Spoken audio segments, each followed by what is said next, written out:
Anyway, the buckets were planted at the same time. These were planted in the raised bed, and they have exceeded what's in a raised bed, I'm assuming, because the buckets are warmer.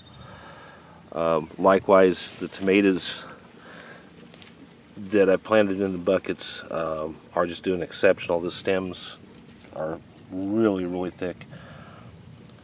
This variety is called Royal Hillbilly. I guess it's normal for the leaves to curl on this variety. I've had it a couple years and they always do it. It doesn't seem to be a problem. The only complaint about this variety is it seems that aphids really love it. But the tomatoes are sensational on it. This is a variety, and actually there was 2 plants in there that I left just to see what it would do. I've got more of these planted in the garden. These are a large cherry. They actually juiced out well last year for tomato juice, but just a real large, I don't know, a marble size or so red cherry tomato that's got a very good flavor. And this little guy is a St. Pierre. The St. Pierres are supposed to be one of the best canning tomatoes there are. The only thing I've noticed with them is their skins are just a little bit thin, so they don't handle all that well, like for market or shipping. But I've grown this the past couple years, and I think the flavor is unrivaled for this one.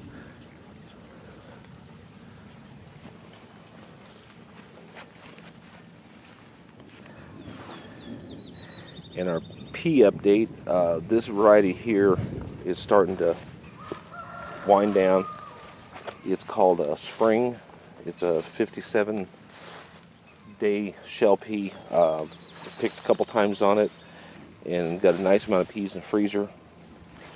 There's still a little more in there, not much. But then we've got our Wandos coming on. They're not quite ready yet.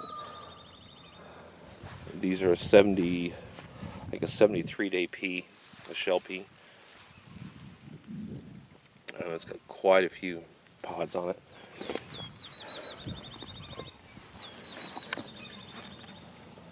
This variety on this end is one called Alaska.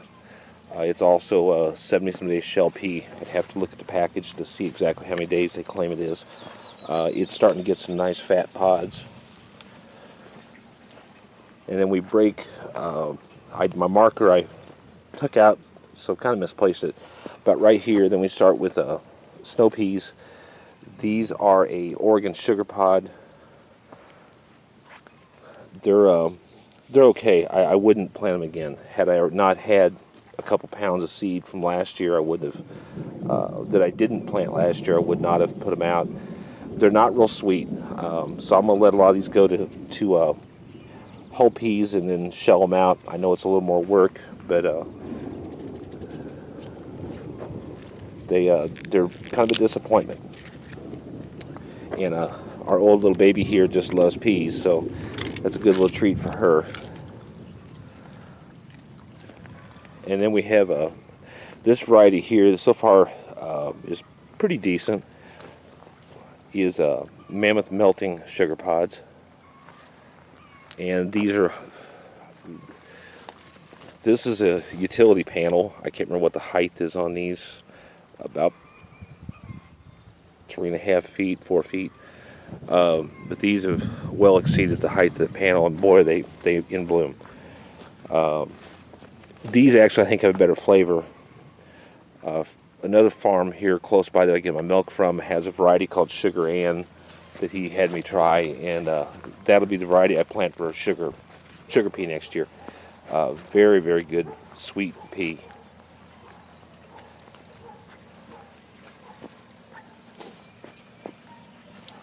So with all the rain we've been getting, if I don't get corn in the ground, which I'm not having much luck with that, because the ground's just too wet, at least we'll have peas and some other things.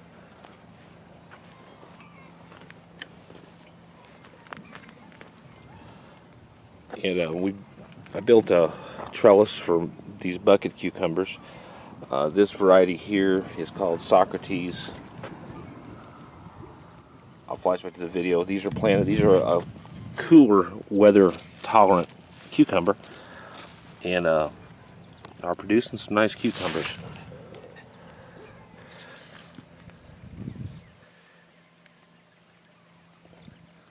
And this variety is called Olympian. It's more of a normal type cucumber. It's got a lot of nice little ones on it as well.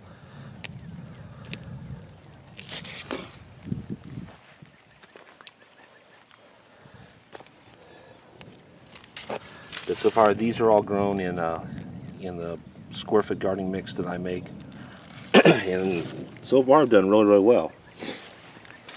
I had a few little cucumbers in the beginning. I had a few little cucumbers that were in the buckets in the beginning. I think they did not get pollinated due to the rain, so they kind of yellowed off. But the ones are outside here look to be doing really, really well.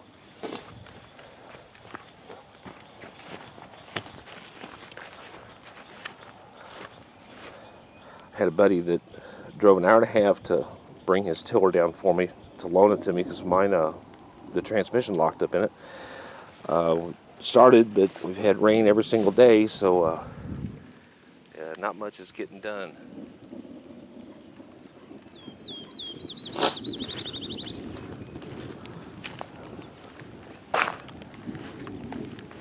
And finally on to some tomatoes. We still got to trellis these, but these are mulched with our feed bags that we save and take apart, because most of them are double to triple layer bags with no plastic liner, so they make ideal feed bags. And then we sweep up with the sweeper there all the grass clippings when the mower's working. And that's what we're using for mulch, or what we have been using the past several years. It works out real well. I may